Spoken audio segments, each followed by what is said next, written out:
Hello and good morning everyone. आज है 10 दिसंबर and today I traded in Nifty, not in Bank Nifty. एक बार आपको Bank Nifty खोल के दिखा देता हूँ. Sorry. ठीक है. So Bank Nifty में क्या था guys?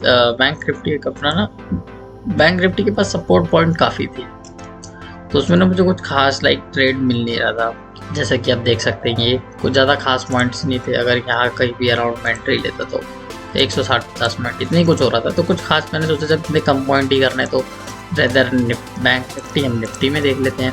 तो आई ट्रेडेड इन निफ्टी. ये रहा हम निफ्टी का चार्ट, मैं आपको दिखा देता हूँ. ये निफ्टी का चार्ट है, ठीक है. And I traded in this put 17,450. And Nifty में मुझे एक सेलिंग का प्रेशर दिख रहा था लाइक मॉर्निंग में स्टार्टिंग में. लाइक देखो जैसे कि शूट करा, देन सेम लेवल से रिजेक्शन एंड देन वापस फॉल बैक.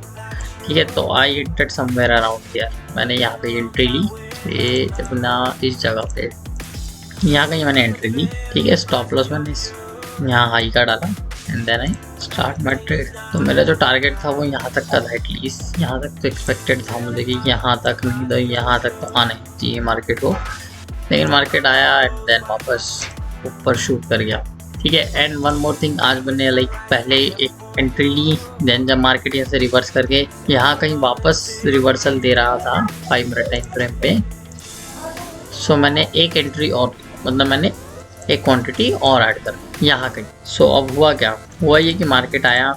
वैसे तो मैंने क्लिप लगा रखी है, आप देख सकते हो उसके अंदर. तो मैंने वो जो एक और जो पोजीशन ऐड करी थी वो यहाँ कहीं करी थी.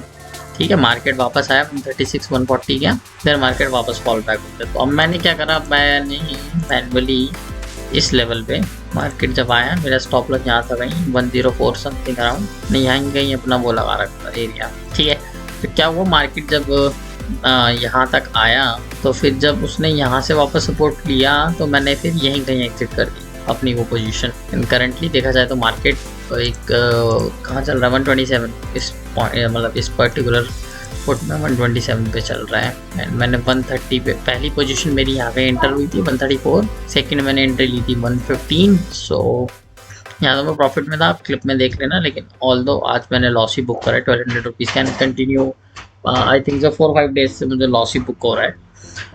अब इसका क्या ही बोलूँ मैं, इसके लिए तो मैं कुछ नहीं कर सकता हूँ. मैं देख रहा हूँ, मैं कोशिश कर रहा हूँ कि कि क्या की पॉइंट है, क्या ऐसी मिस्टेक हो रही है जो हम कंटिन्यूसली लॉस बुक कर रहे हैं अपना. आज वैसे मार्केट देखा जाए तो साइड पे है, कुछ खास मोमेंटम नहीं है, एक रेंज में है. अच्छा हाँ, और मैंने इससे एक दिन पहले मतलब कल मैंने कोई वीडियो पोस्ट नहीं करी, लेकिन मैंने कल एक स्ट्रैडल बनाया था. तो उस स्ट्रैडल में मुझे अराउंड 15,000 समथिंग का प्रॉफिट हुआ. वैसे वो और होता, मैंने लेकिन पोजीशन जल्दी एग्जिट कर दी. उसकी भी वीडियो मैं पोस्ट कर दूंगा, तो आप वो भी देख लेना. एंड अब तो मंडे देखते हैं, लेट्स सी मंडे से क्या होता है. एंड अभी अगर हम अपने न्यू स्टॉक का बैलेंस देखें, ये हमारा आज का लॉस. और अगर मैं अभी न्यू स्टॉक का बैलेंस देखूँ तो 49,000 आ चुका है. ठीक है, 49,500. लेट्स सी क्या होता है. और हमारा रिस्क टू रिवॉर्ड रेशियो तो क्या ही बोलूँ, हो क्या हो, अब तक तो सब बेकार हो चुका है इस अकाउंट क्या ही बोलूँगा. सी टू लॉस्ट अगर मैं पूरा दिसंबर का देखता हूँ, दिसंबर से दिसंबर तक का. ठीक है, मैंने अप्लाई करा, अपडेट पे क्लिक करते हैं. सी दिसंबर मंथ में मैंने सिर्फ 9 ट्रेड करे. 9 में से मेरा एक ट्रेड ठीक था और 8 ट्रेड गलत. तो आप सोच सकते हैं कि क्या ही हो रहा है. लेट्स सी मंडे को क्या होता है, देखते हैं हम.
अगर मुझे यहाँ से कोई रिवर्सल दिखता है ना इस एरिया से, जो कि मैंने अभी मार्क करा है, अगर यहाँ से मुझे कुछ भी रिवर्सल दिखा तो मैं आज एक लॉट और ऐड करने वाला हूँ निफ्टी के अंदर। सो लेट्स सी, थोड़ा सा इस कैंडल को भी क्लोज होने में टाइम वेट करते हैं। अगर ये क्लोज हो जाती है और रिवर्सल साइन शो करती है तो हम एक लॉट और ऐड करते हैं।